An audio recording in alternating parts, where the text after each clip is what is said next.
Well, if it's Friday, it's time for another episode of the About Mansfield Consumer Advice Series. Appreciate you being here today. And as we do every Friday, we bring in our financial philosopher, our financial guru, our financial guy who knows everything about your finances, your retirement, your 401k, your nest egg. And that would be, of course, Phillip Washington Jr. Say hello to the Mansfieldians. Hello, Mansfieldians, and please don't judge me for my shirt. because it says Dallas.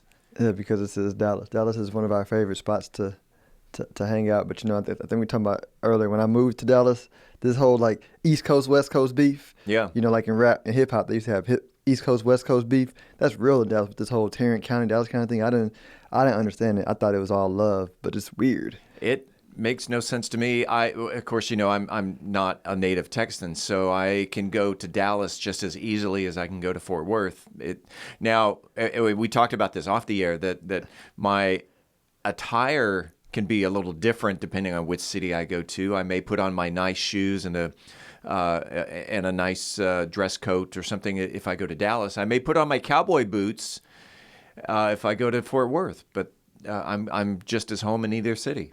Yeah, absolutely. I think that's what makes the Metroplex so great is the diversity. You can get a different feel for what you want in different parts. Yeah. But we're not here to talk about Dallas or Fort Worth. No, we're here to talk about money. We're here to, what is Web 3.0? A guide to the future of the internet. And you know how sometimes you hear a title, words remind you of other words. And when you came up with this subtitle of A Guide to the Future of the Internet, the first thing I thought of was Guardians of the Galaxy. I don't know why it came up, but it was like a guide to the future of the internet. Yeah, the future of the internet is in space, and we could do a whole podcast on that. So that's probably where you went. Yeah, so that's what I was thinking. Anyway, let's get into it because we've already gone 2.5 minutes and into our 10-minute nugget of information. What is Web 3.0? So the simple version of Web 3.0 is think of business completely automated in every aspect of it. So contextually, Web 1 was like storing data. So that's like computers, right? Microsoft computers taking data, storing data, connecting it. And then Web 2 was being able to exchange and share data, like commerce, marketplace. But it was still manual, right? Amazon, Google, even like Coinbase and places that you sell things on, it was manual. So you had to still have manual people behind the computers shifting things around and sharing things and all that kind of stuff. So Web 3 is where everything is completely automated. So that's why blockchain technology is not the only part, but a big part about it, because the blockchain is an automated financial system. No intermediaries, agreed upon rules. You can't have politicians or big money change the rules to benefit them. It's completely automated. And if you want to plug into the protocol with your balance sheet, you can, and know the rules, for the most part, cannot be changed by the connected and small few, right? But it also incorporates artificial intelligence in the Web 3, where that's automating aspects of our business that we can just put on autopilot. Again, if you've played with ChatGPT or the infinite other automated apps that allows us to we tell it what we want to do, and then it automatically kind of does some things. That's Web 3, automation of everything. And you mentioned, you happen to mention Chat GPT. And so while you were explaining the differences between 1.0, 2.0, and 3, I went on and I typed in, what is Web 3.0? So let's see if it coincides with what you said.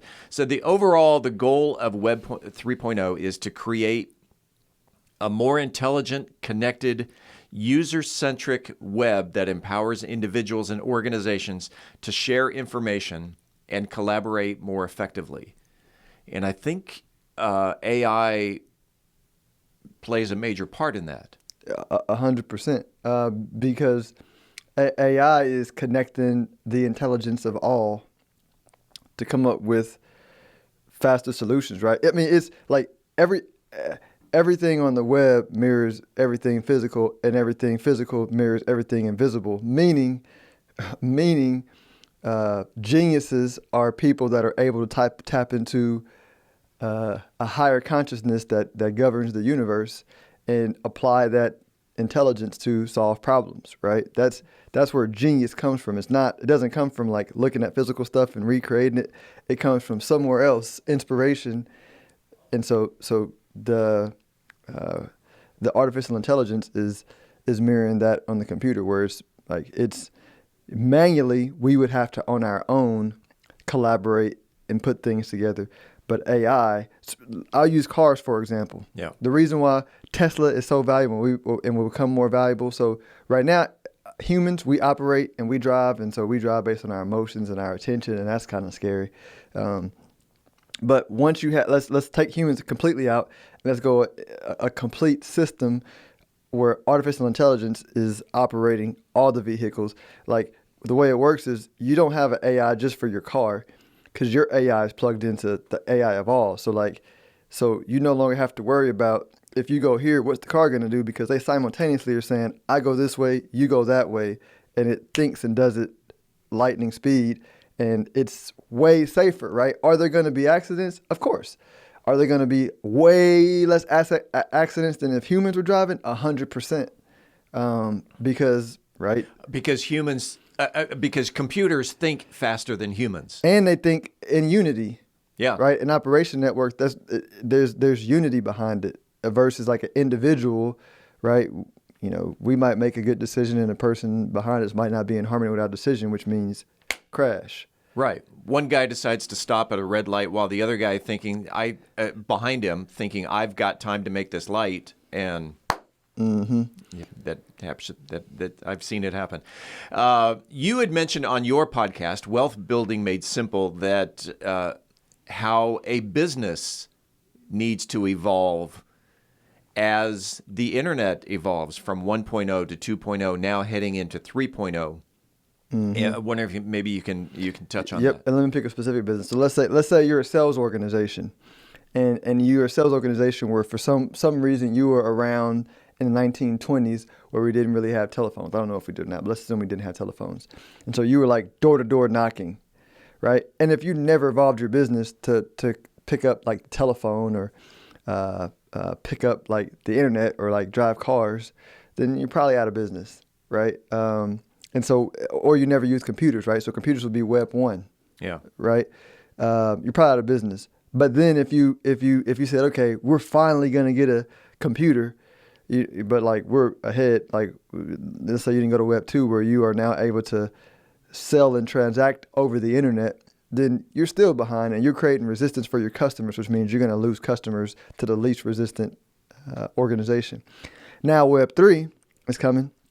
And if you're going, I don't understand it. I'm like, cool. Like the market's going to move without you. The market is not going to wait for you. Like the market is going to move. So if you want to continue to evolve with the marketplace is going to go to the path of least resistance, right? It always goes to the easiest way and fastest way to transact. Sure. So Web 3 is that. So as a business owner, you have to adapt if you want to survive, right? I mean, that's evolution 101. The organisms that don't adapt don't survive. Right.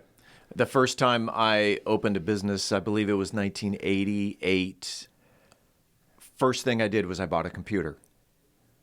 It made sense that I need to, and back then it was data entry. It was keeping track of invoices and things like that. And then the 90s came along. Oh, I hear about this thing called the internet. I guess I need a website. That'd be 2.0? Mm-hmm. All right. And as you were explaining it on your podcast earlier this morning, it made me think about my business, my studio has, and we've called it 1.0, 2.0, and now we are sitting in Podcast Mansfield 3.0, where 1.0 was kind of what I call the little studio that could. And each time it has evolved into something bigger and better. those that are watching live on Facebook, they see the green walls behind us, but the finished product is a produced background, and we weren't doing that back in even 2.0. Mm-mm.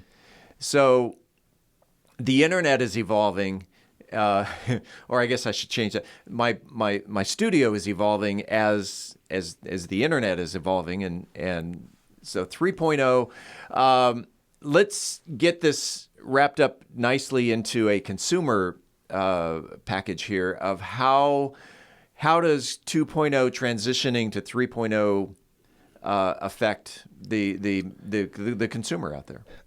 Everything moves faster. Everything gets easier. As an investor, opportunities open up because most people resist change, and so that creates opportunities because it's coming. Change is undefeated, and so as a consumer, it is all good unless you like are resisting and wishing things go back the way they were. They're not. They never will. So embrace it, love it, learn what you need to learn. You gotta learn it all, but like find the areas of your life that you want to make easier, and you'll find some solutions in Web3.